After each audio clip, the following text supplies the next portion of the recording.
What is the relationship between the financialization of housing and temporary rentals like Airbnb and other short-term rental platforms?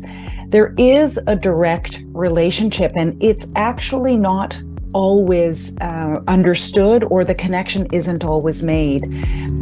What I'd like to say is that we live in a time, at a moment in socioeconomic history, where real estate is valued as an asset, as a commodity, and as a financial instrument.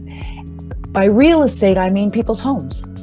And because of that culture, because of the important role that real estate plays in finance and in economies, it is treated as a commodity.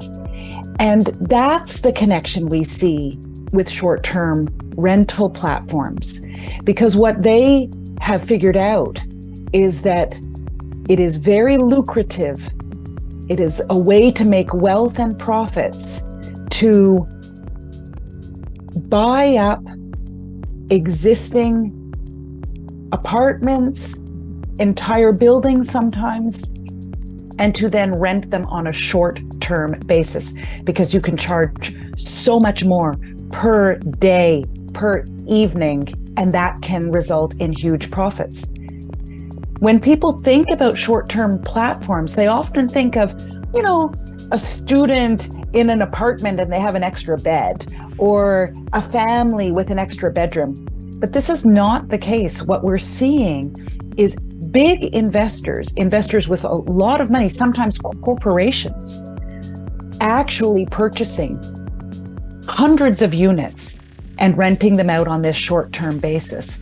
So that's the connection with financialization, using these units for profit-seeking, units that could otherwise be long-term housing.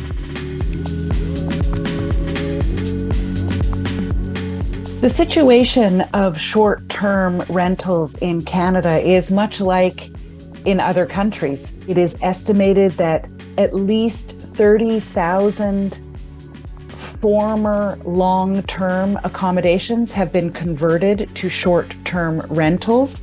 That data is from 2020, so we can imagine that might be even more. And so it is an acute problem in Canada. And you have to remember, if you don't know, Canada is in the midst of an extreme housing crisis. The cost of rental accommodation in the country is extremely high. It has increased in the last year more than any other year. And we know that short-term rentals are playing a role in this because they're taking away from the housing stock.